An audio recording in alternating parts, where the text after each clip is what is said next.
stand behind this point, that when you try to take health care away, what this bill does, taking health care away from everyday Americans, more than 17 million, this unprecedented assault on Medicaid, on the Affordable Care Act, on Medicare, on children's health insurance. What you effectively are doing, hurting everyday Americans, hurting children, hurting women, hurting older Americans, seniors, people with disabilities.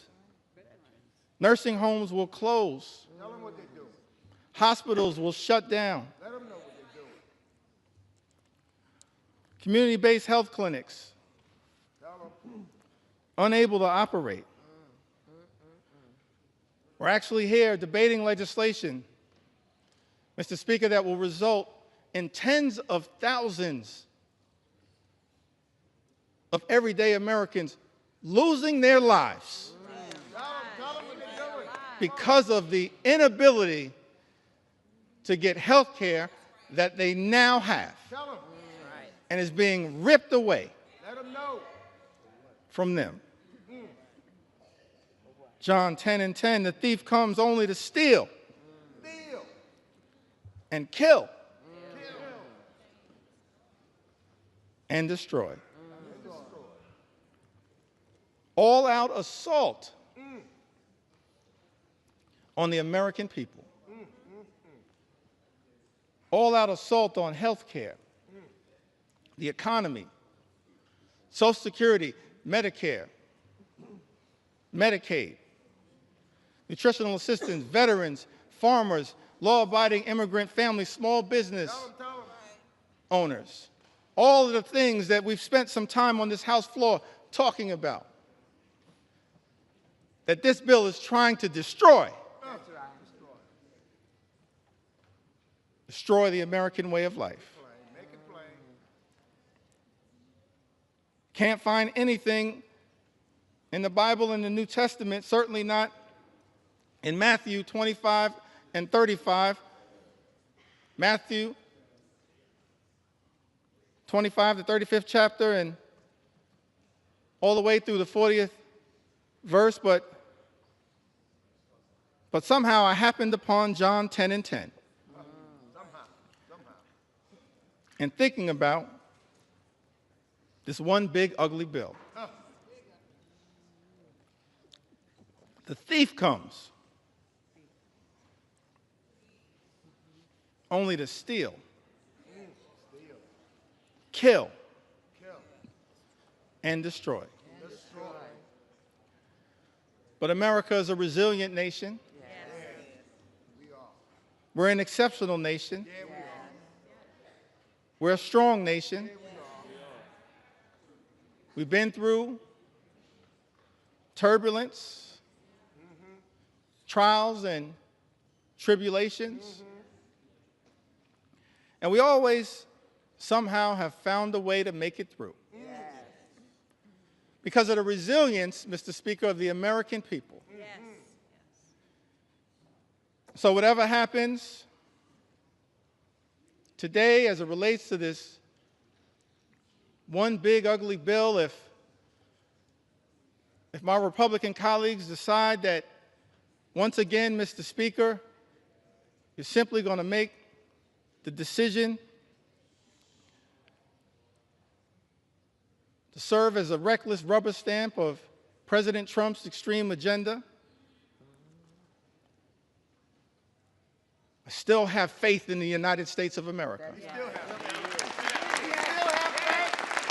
Still have faith in the United States of America. I still have faith in the United States of America. We will not let anyone in this town destroy what America represents. Not now, not ever. Not going to be easy. We recognize that. But we've got faith in the resilience You have time. Take your time. Sweet time. of the American people. As I get ready to close shortly in, Now take your time. You have time. Take your time. Come on. Take your time. Tell them. Come on. We're here. Claim your time. well, let me say it Yes, say it. one more time. Our Republican colleagues tried to jam this reckless, extreme bill, Mr. Speaker, down the throats of the American people. Had the nerve to start this debate at 3:28 a.m. in the middle of the night.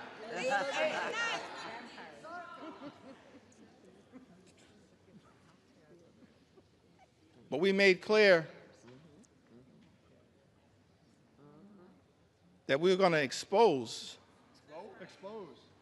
all of the things that are being done to harm the American people. Yeah, that's right. Tell them. Not in the dark of night, but in the light of day.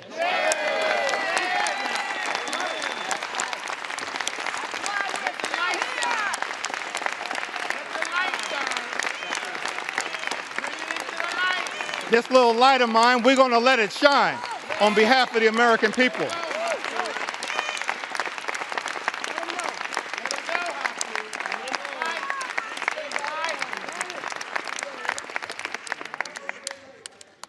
Incredible to me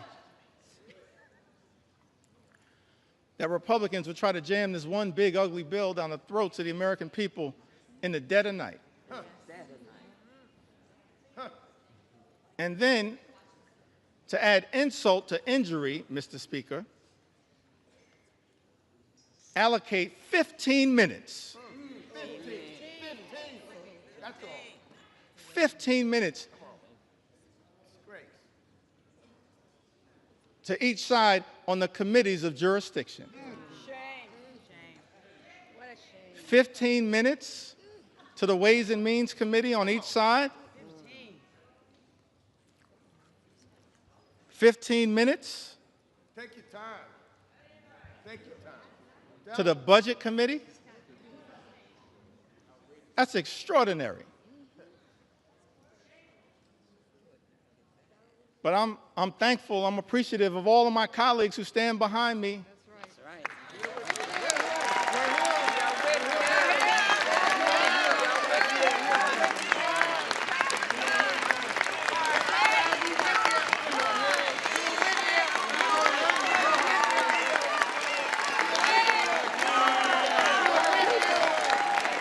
I'm thankful.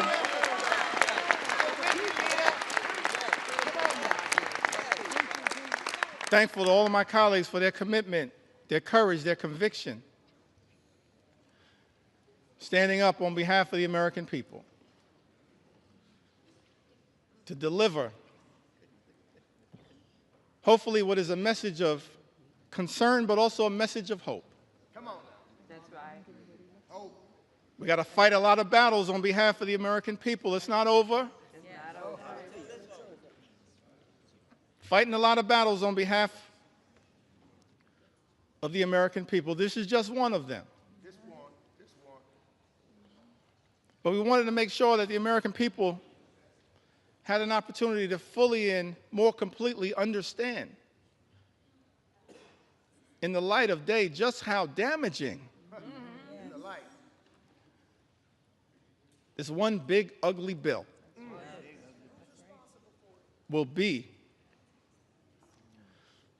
to the American people. And I plead with my colleagues on the other side of the aisle, Mr. Speaker. I really plead with my colleagues, inspired by some of the framers of the Constitution, the great scholars, the great thinkers, conceived of this incredible journey that we've been on Yeah. in the United States of America. creating separate and co-equal branches of government, recognizing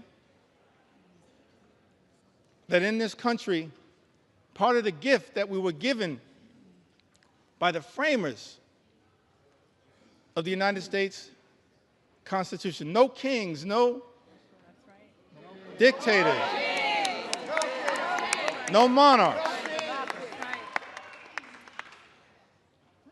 separate and co-equal branches of government. This is the Article 1 branch of government. Mr. Speaker, James Madison, he once made the observation in his view in one of the Federalist Papers that at its best, Congress should function as a rival to the executive branch. That was James Madison. Article 1, branch of government, the House and the Senate. We're not here to bend the knee to any wannabe king.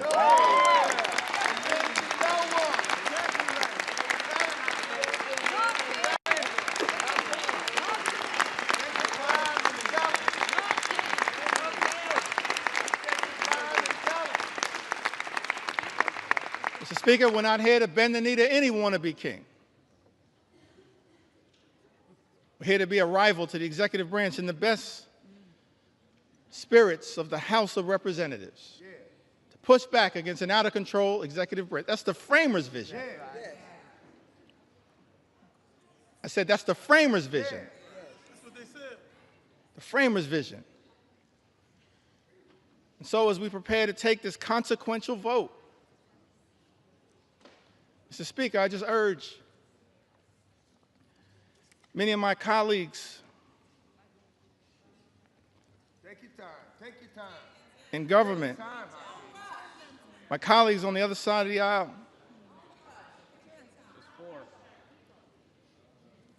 Mr. Speaker,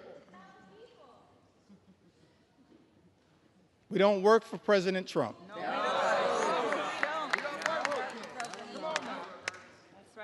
We don't work for J.D. Vance. That's right.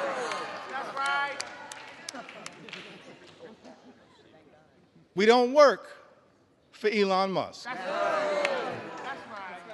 Mr. Speaker, as all of us prepare to cast this vote, I hope my Republican colleagues will come to the conclusion that we work for the American people.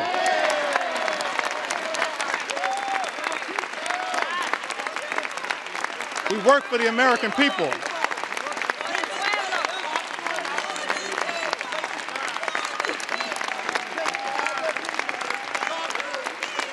We don't work for any president. We work with American presidents.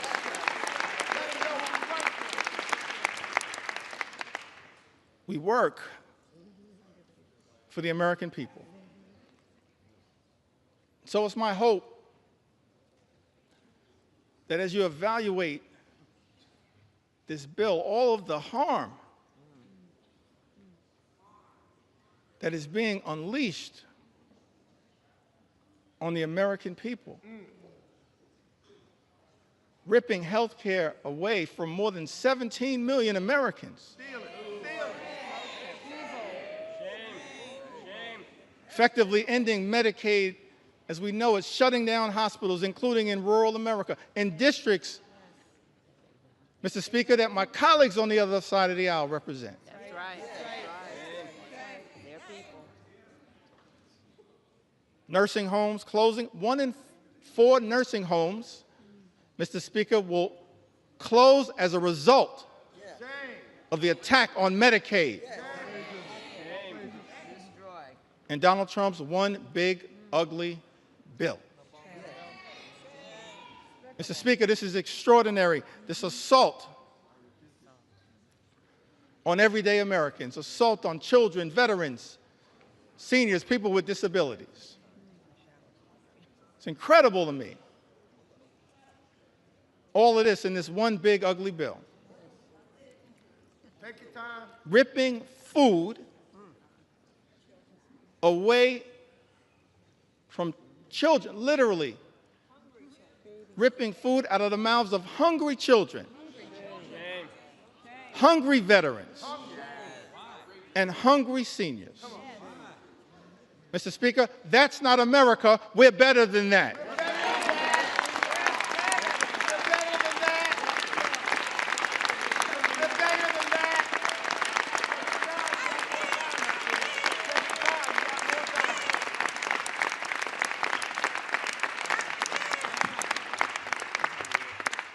Mr. Speaker, we're better than that. Ripping food out of the mouths of vulnerable Americans. That's extraordinary that's what we're doing. Extraordinary. And all of this is being done? This unprecedented assault on everyday Americans is being unleashed on the American people? Mr. Speaker, on the most vulnerable amongst us? All of this is being done to provide massive tax breaks to billionaire donors? Shame on this institution if this bill passes. That's not America. We're better than this. We are better. We are better.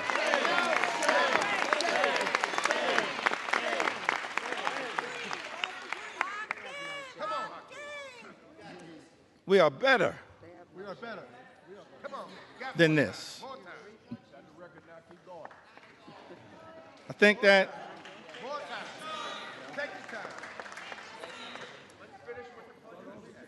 as we prepare to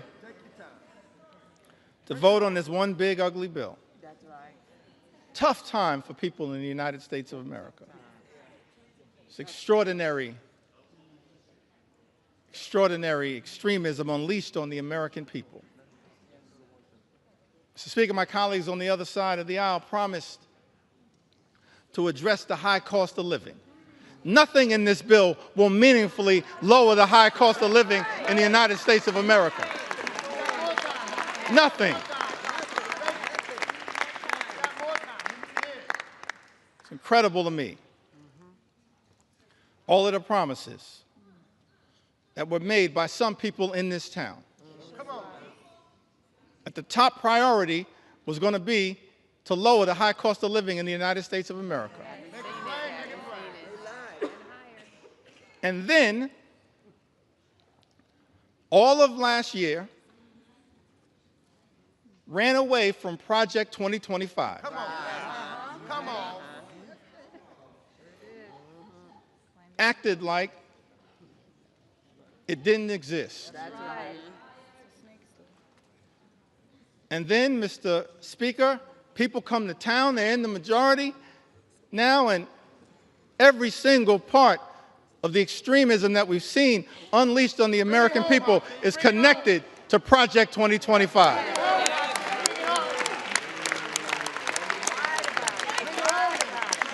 Every single part. But here's why I still got hope, optimism. I referenced this earlier today. As we prepare to experience the 249th birthday of the United States of America. Yeah. Take it back to that original document. Yeah. Declaration of Independence, 1776. Mr. Speaker, it had the aspirational part. We hold these truths to be self-evident, that all men are created equal, Yeah. Come on now. Bring it home. endowed by their Creator with certain Yeah. unalienable Bring it rights, home. Come on now.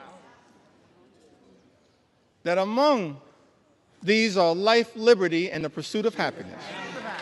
Come on. Come on, Lee. That's the aspirational part of the Declaration of Independence. And as House Democrats, we're committed, no matter what it takes, to bring that about. Imagine in America where everyone who works hard and plays by the rules can live the good life, afford to live the good life. Good paying jobs, good housing, good health care, good education for your children, and a good retirement. That's what House Democrats are fighting for. That's the aspirational part of the Declaration of Independence, to bring that to life, the pursuit of happiness. That's the aspirational part. But then when you look at that Declaration of Independence, the second part of it, it reads like an indictment against an out-of-control king.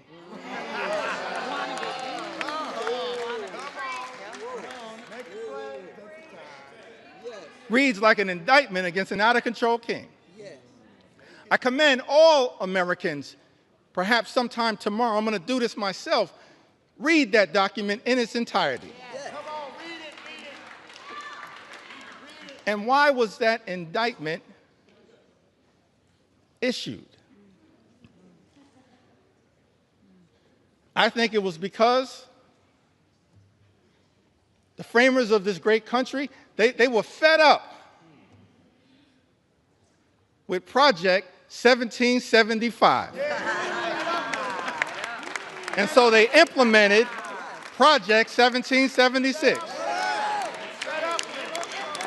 So I know that there are people concerned with what's happening in America, but understand what our journey teaches us is that after Project 2025 comes Project 2026. And you will have an opportunity to end this national nightmare as part of Project 2026. I love the framers. They gave us a blueprint for what should give us hope in this moment. That's right. I think that I want to close by referencing Take your sweet time.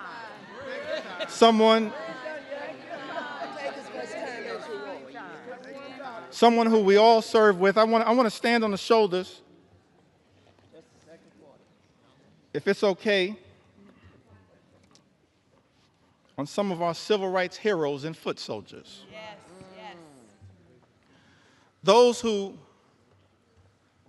character, whose conviction, whose courage should give the American people hope at a moment of great despair. Many of us had the great honor of serving with Congressman John Lewis.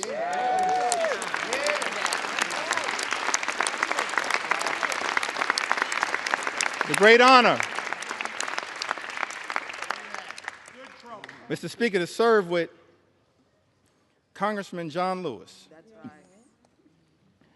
And I came across something that John Lewis said in June of 2028, that hopefully, no matter what the outcome of this vote, will give people some hope. Great John Lewis said, "Do not get lost in a sea of despair. Be hopeful. Be optimistic. Our struggle is not the struggle of a day, a week, a month, or a year. It is the struggle of a lifetime." That's our struggle. No matter what, Mr. Speaker, you decide to do today, that's our struggle. Standing on the shoulders of John Lewis, that's our struggle. Never, ever be afraid to make some noise and get into good trouble. Good trouble. Good trouble. Necessary trouble. Standing on the shoulders of giants. John Lewis would often talk to us about his admiration for Dr. Martin Luther King Jr. Dr. King, who would refer to John Lewis as the boy from Troy. The boy from Troy. Now, what's interesting to me, that civil rights movement, we can learn a lot from it. Started December of 1955. And Rosa Parks sat down on that bus so that all of us could have the courage to stand up. That's right. Wasn't an easy struggle. All the odds were stacked against these civil rights heroes and foot soldiers. And during the early days of the movement, a difficult part of the movement, Dr. King, after they've been targeted, arrested, beaten, harassed by the authorities,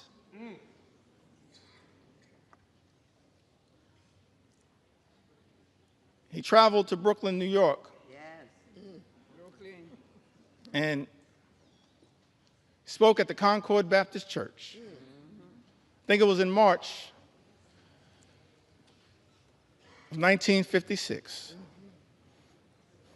And he said to a group of people of every race, every religion, every life experience, the Concord Baptist Church in Bedford-Stuyvesant, said to them, no matter what the odds, we've got to press on. Press on. Dr. King said that if you can't fly, run. That's right. If you can't run, walk. That's right. If you can't walk, crawl. But at all times, press on. And keep pressing. And so as I take my seat, I just want to say to the American people that no matter what the outcome is on this singular day, we're going to press on. We're going to press on. We're going to press on.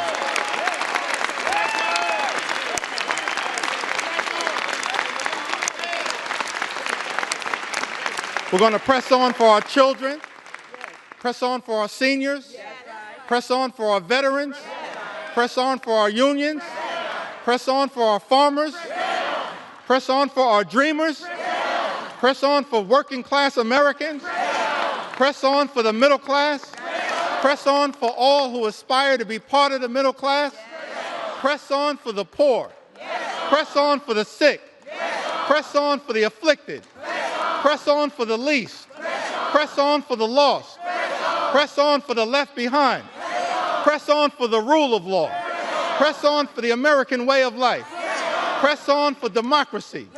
We're going to press on until victory is won.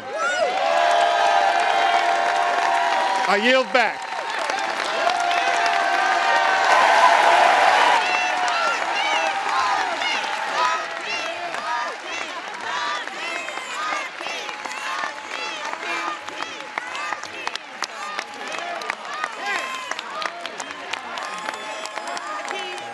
John would have been proud.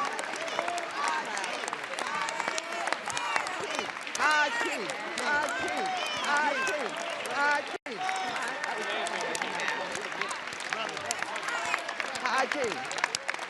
High king, high king, high king.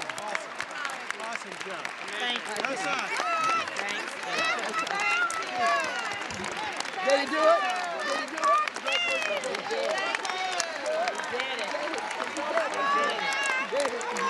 He did it. He did it. High king, high king. High king, high king. High king, high king, high king, high king, high king, high king, high king, high The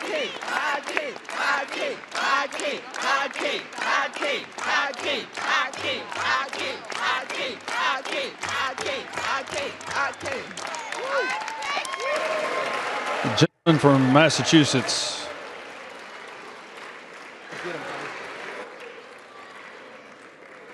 You don't need to take an hour. This gentleman from Eight Massachusetts. hours. Gentleman from I think it's, Massachusetts. Mr. Speaker, I think it's fair to say the leader has done his part. I have no further speakers. I yield back our time. Gentleman from Massachusetts yield.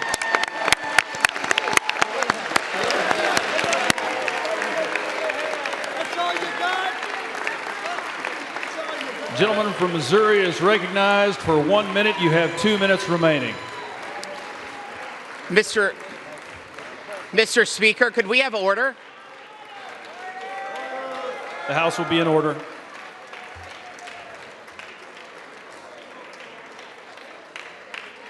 The House will be in order, please. The House will be in order, please. Thank you. Gentleman from Missouri is recognized for 1 minute. You have 2 minutes remaining. Wow, Mr. Speaker. We have stood in this chamber for over 8 hours listening to a lot of words, a lot of comments, a lot of inaccurate statements. And where I come from, could we have order? Gentlemen, the House will be in order. The House will be in order. The House will be in order, please. The House will be in order. Thank you. Gentleman from Missouri is recognized. Mr. Speaker, I come from the Show Me State, and what we just heard can be defined in one word. A bunch of hogwash is what we've heard for 8 hours on that side of the building. I'll tell you, for the 8 hours, could we have order? We'll suspend. The House will be in order.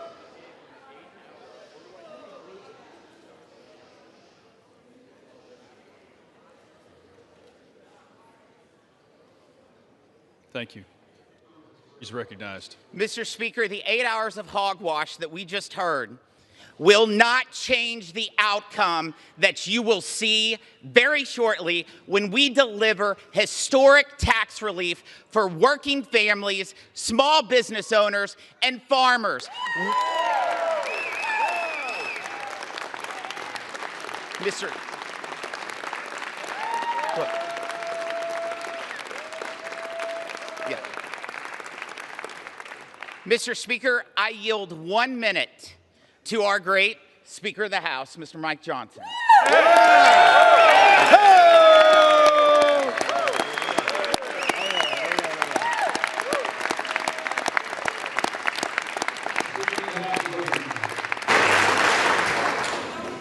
I thank the gentleman from Missouri. I thank you, Mr. Speaker.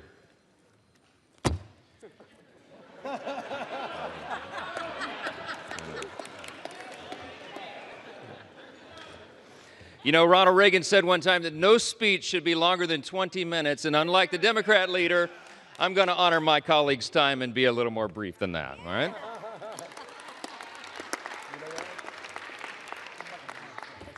I just want to say something that many of us learned when we were children. We were taught, you know, it takes a lot longer to build a lie than to tell the simple truth.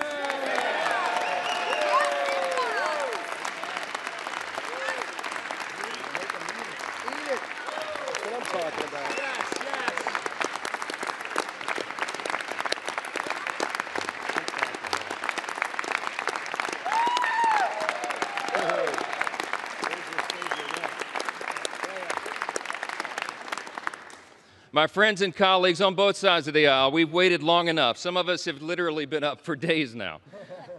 But this day is a hugely important one in the history of our nation. We have a big job to finish, and that's why we're here on the week of July 4th, just a day before now, America's birthday. It was on that fateful day, as a Democrat leader acknowledged, that Our founders pledged their lives and their sacred honor to this grand experiment in self-governance that we are now here to steward. It's an experiment that falls to us to guard and to protect it. We take that very seriously on this side of the aisle. In just a few moments, we will remind the world why the American experiment still endures today and why its best days are still ahead of us. Yeah.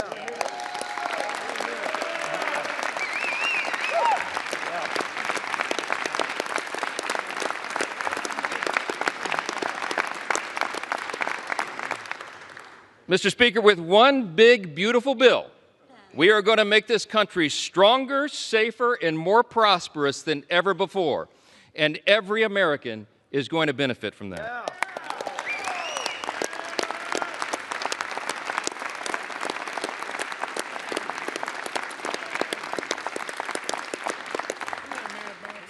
Today, we are laying a key cornerstone of America's new golden age.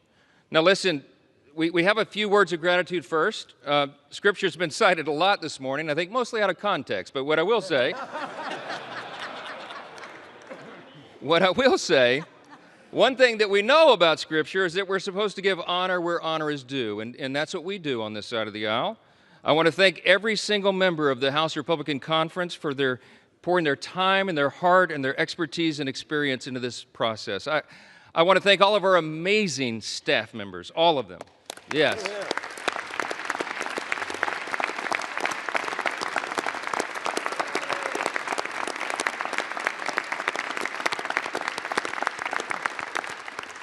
Their dedication, their endless hours, their hard work made this all possible.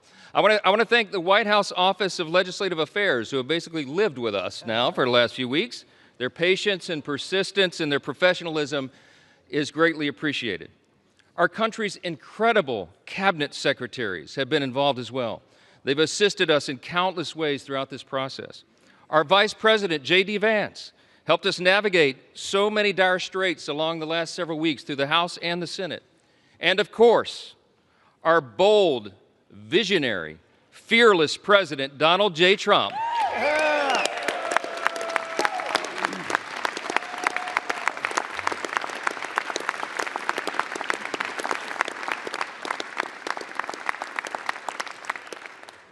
President Trump is the creator and the champion of the America First agenda. We will deliver upon that today. We come a long way. We began this process really about 15 months ago. We had a sense and we believed that we would have unified government. We would have this moment where the Republican Party would be given control of the White House and the Senate and the House. And we determined to ourselves that we would not waste that historic opportunity. We've had spirited debates, we've had months of deliberation, and now we are finally ready to fulfill our promise to the American people. That's what we are doing today. Now look, before I respond to the allegations from across the chamber, I just want to take us back to a day that most of us will remember so very fondly for the rest of our lives, and that's November 5th of 2024. That was Election Day, a fateful one for America. The reason that was so important, the reason it was such a turn in history is because the American people spoke with unmistakable clarity. We sensed it as we were all out campaigning. We saw that there would be a demographic shift in America, and that is exactly what the election yielded. We, in our party, had a record number of Black and African American voters come to the Republican Party. We had a record number of Hispanic and Latino voters come to the Republican Party, a record number of Jewish voters and union workers and suburban women and urban voters. They came out in record numbers to join the Republican Party and the America First agenda with President Trump.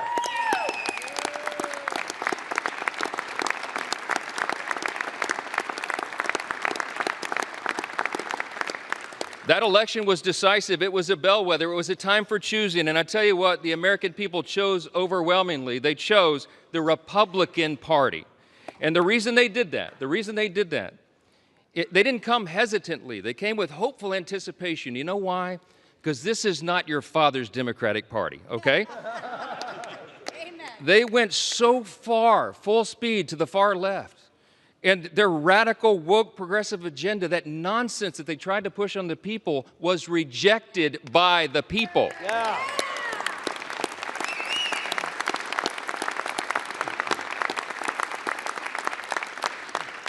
These new voters came to us. They had enough of the Biden-Harris madness and all the things they were trying to hoist upon the American people that they just don't believe in their hearts. And they were hopeful. They came to us with hope. They wanted us to restore common sense and accountability, and we promised to them that we would do just that. Those new demographics came to the Republican Party because of open borders wreaking havoc on their communities. They came because of weakness at home that fueled instability abroad, and because trillions in reckless spending put the price of gas and groceries further out of the reach for hardworking Americans. It wasn't right. President Trump and our Republican majority in Congress are fixing all of that right now. President Trump said this week, we're the hottest country in the world again.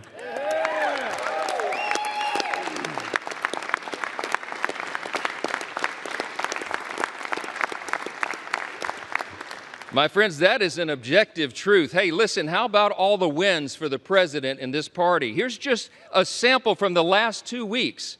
The headline today will be, the one big beautiful bill passes the Congress, okay?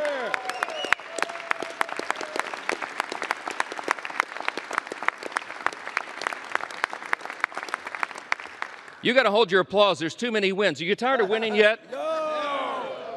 Fourth jobs report in a row exceeds expectations. A sample of the headlines. Lowest monthly border encounters in U.S. history. We closed the border.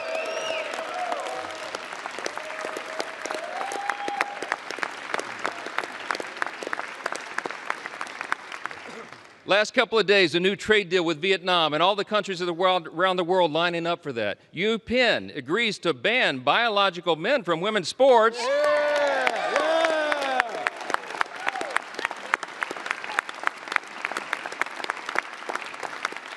And they ought to give a personal apology to every female athlete impacted by that nonsense. Gas prices are at a 4-year low, my friends. The Air Force and Space Force both hit their 2025 recruiting goals 3 months early. Israel is agreeing to a 60-day ceasefire with Hamas. Successful strike on Iranian nuclear sites handles that problem. That's exactly right.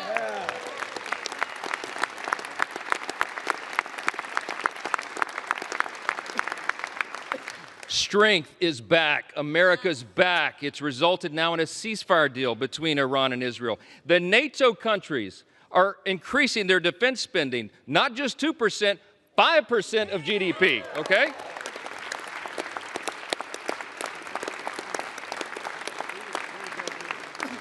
The president got in charge and got a Rwanda-Congo peace deal. The Supreme Court ended nationwide injunctions. How about that?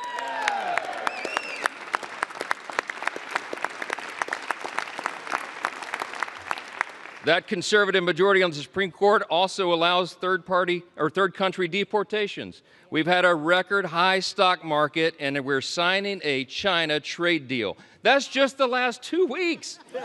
The last 2 weeks.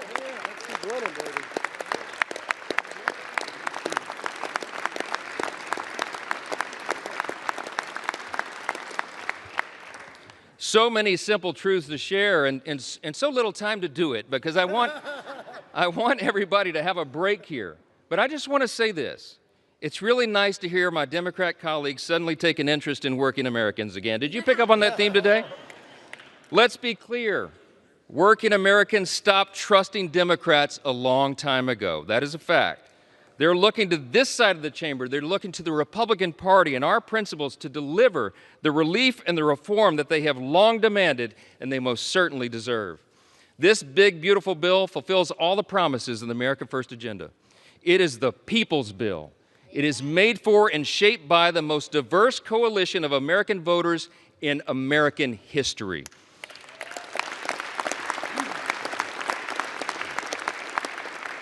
Today, we are making the dream of a government that puts the American people first a reality. A reality. I would need this entire notebook to tell you all the great things in the big, beautiful bill. It is aptly named, but I'll just tell you a couple of the highlights. Record tax cuts for hardworking Americans.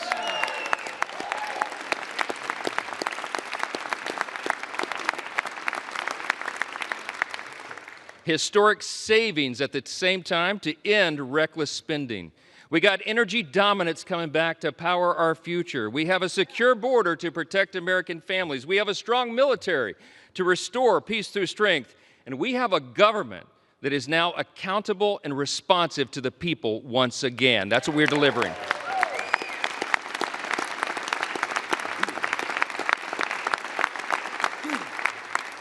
For everyday Americans, this means real, positive change that they can feel, and they will feel much more when this bill is done.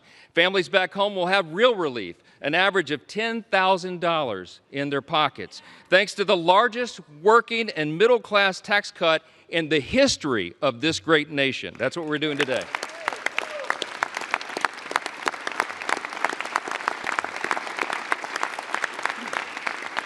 You got hardworking Americans like our waiters and our bellhops and our hairstylists. They're going to keep 100% of their tips and overtime pay. That is money they earned. It does not belong to the government. It belongs to them, and they deserve to keep it.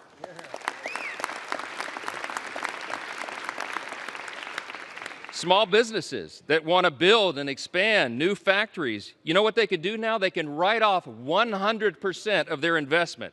That will have us a lot more building. Young families who want to buy a home will be able to, thanks to historic savings that will put our country on a stronger financial footing. Pregnant women, children, seniors, single mothers, the disabled, and the low-income Americans among us receiving Medicaid and SNAP will have the peace of mind of knowing that we've made these safety nets stronger with our reforms.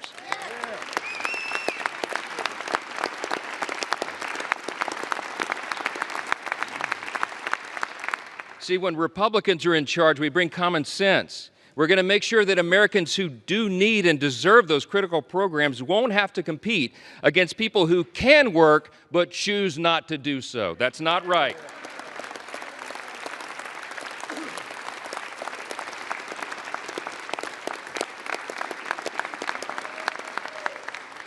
This bill is going to put fairness back in the system. We are returning to common sense. We're returning to what is good and decent that people know in their hearts, and that's why they support it. More Americans will be working, volunteering, and serving their communities because modest, common sense work requirements will restore dignity and purpose to those on taxpayer-funded benefits. The bill will also mean that safer streets are available in every zip code around the country because our border will remain fully and totally secure.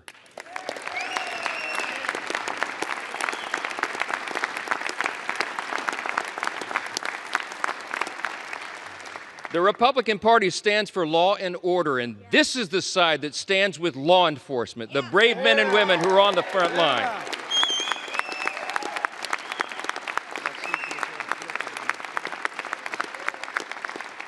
The idea that those who put their own lives on the line to protect us would be assaulted for doing their jobs is unconscionable. Law enforcement, I know you agree. I know, amen. Law enforcement will have the help of a border wall now that's 100% complete. Yeah!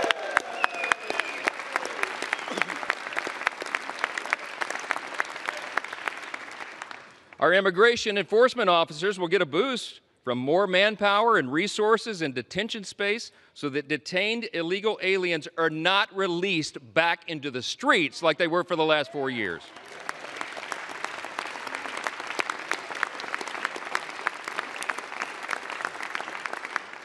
And our homeland can rest soundly again under the protection of President Trump's Golden Dome. That's what we're investing in. Look, any of these individual achievements would be historic victories for a Republican Congress or any Congress. And today we're delivering on all of them in one big, beautiful bill. That's what Americans can count on when we pass this legislation, and that's exactly what Democrats will vote to oppose today. That's a fact. We didn't write this bill for the Democratic Party or the elites or the media. This bill is for hard-working Americans, and they deserve it.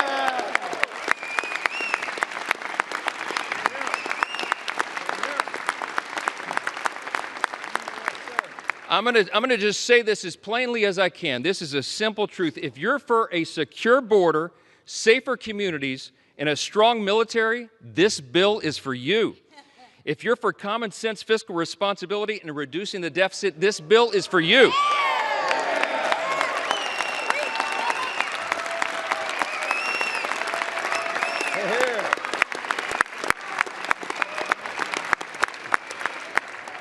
If you're for fair and lower taxes, bigger paychecks, affordable gas and groceries, and restoring dignity to hard work, this is the bill for you.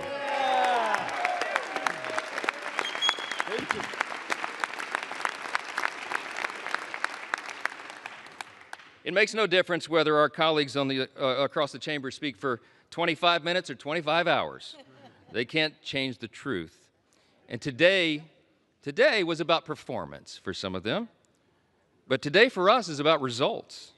Results that improve the lives of Americans, regardless of their race, religion, color, or creed. It does not matter.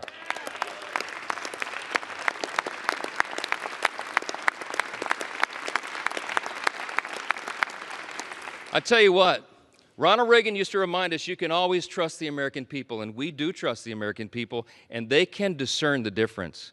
What they saw on display here today is that Democrats deliver performances and Republicans deliver results.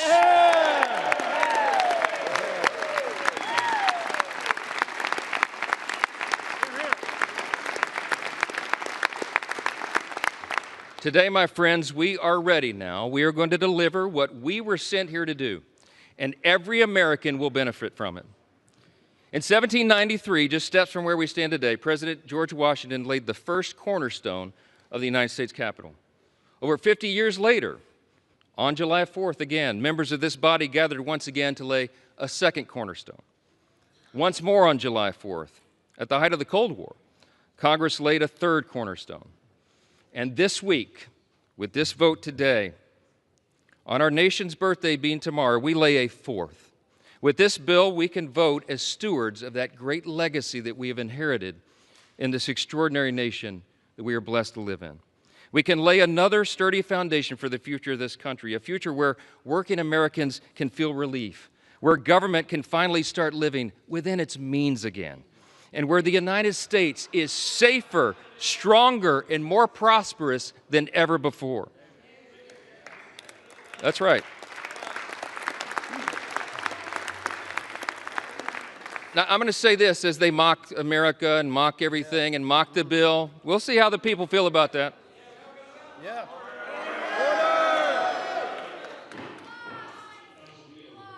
So listen, seriously, as friends and colleagues, really, across the aisle, what we celebrate tomorrow is the nation's birthday. Let's put the politics aside for a minute, and let's reflect on our blessings. No kidding, really. Tomorrow is the 249th birthday of our nation, and that's right.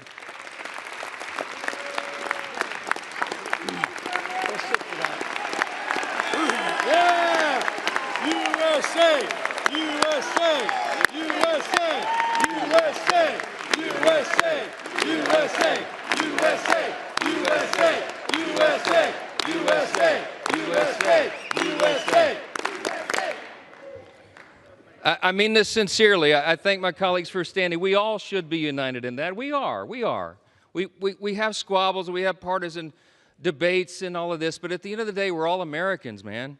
And we gotta believe that. We gotta know it. We gotta recognize that we live in the greatest nation in the history of the world. It's not even close.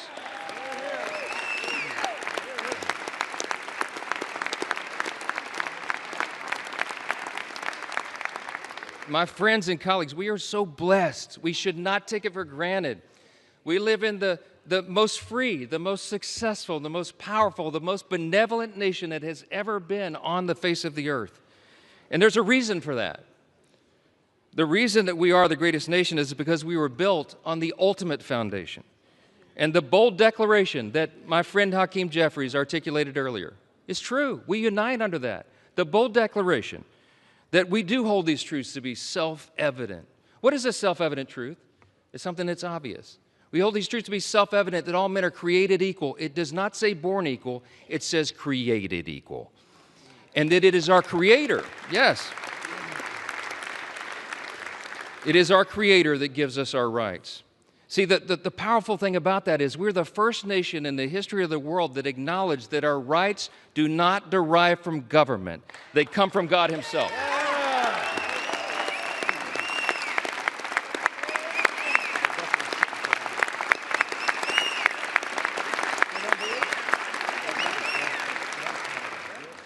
You see those words up there, that motto, it says, "In God we trust," right above the speaker's rostrum.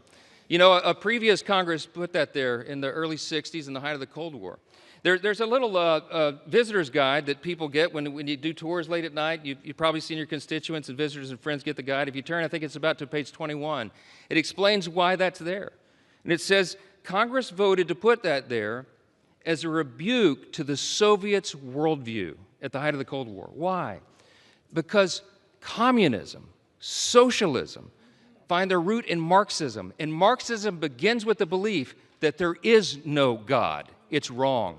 And this Congress made us stand those many years ago, and we should do it again. We're different, we're distinct, we're exceptional, because we acknowledge that right there, our motto.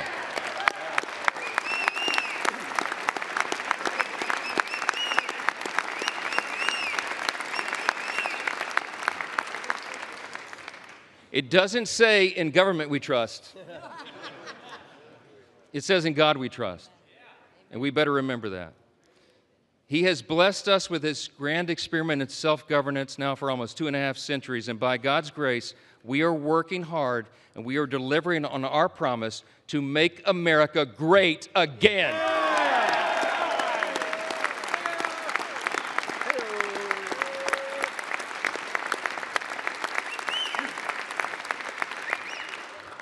This is without a doubt the most important vote of this Congress, and I think this may be the most important vote that any of us take in our entire lifetimes. And everybody better remember it, however you vote today. My friends, the President of the United States is waiting with his pen. The American people are waiting for this relief. We've heard enough talk. It's time for action. Let's finish the job for him. Vote yes on the bill.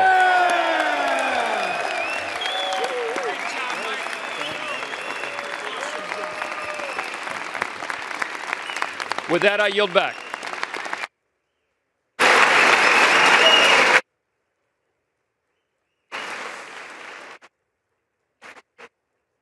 The gentleman yields, and all time for debate has expired.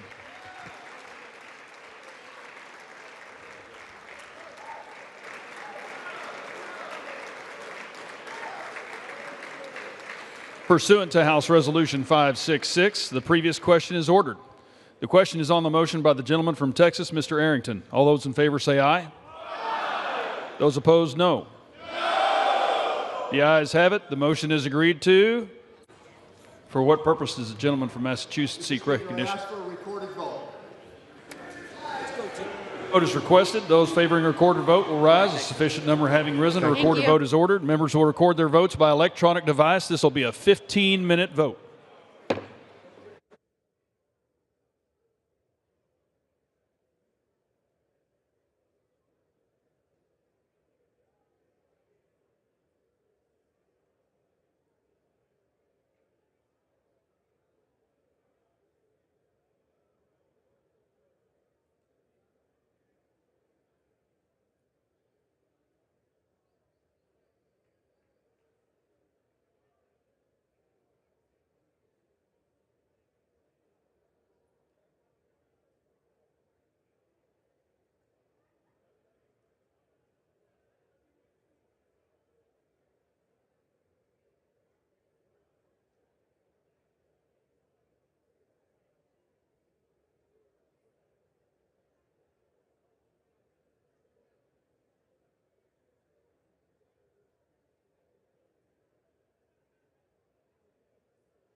Members voted.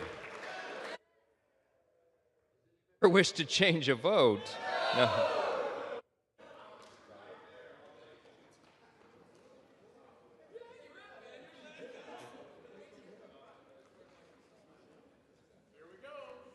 On this vote, the yeas are 218, the nays are 214. The motion is adopted.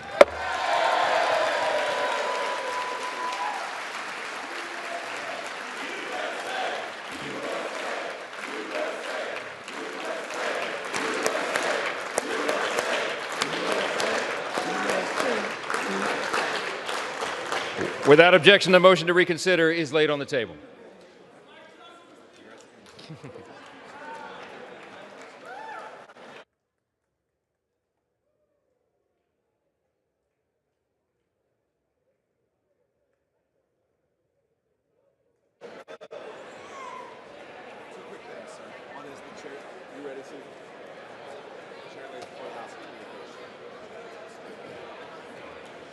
You ready? The chair lays before the House a communication. The Honorable Speaker, House of Representatives, sir, pursuant to the permission granted in Clause 2H of Rule 2 of the Rules of the U.S. House of Representatives, the clerk received the following message from the Secretary of the Senate on June 27, 2025 at 3:36 p.m. that the Senate passed Senate 98, Senate 257, that the Senate agreed to relative to the death of Frederick W. Smith, Senate Resolution 308, Appointments, Board of Visitors of the U.S. Military Academy. Signed sincerely, Kevin F. McCumber, Clerk. Do I have to do? To Clause 13 of Rule 1, the House stands adjourned until 10 a.m. on Monday, July 7, 2025.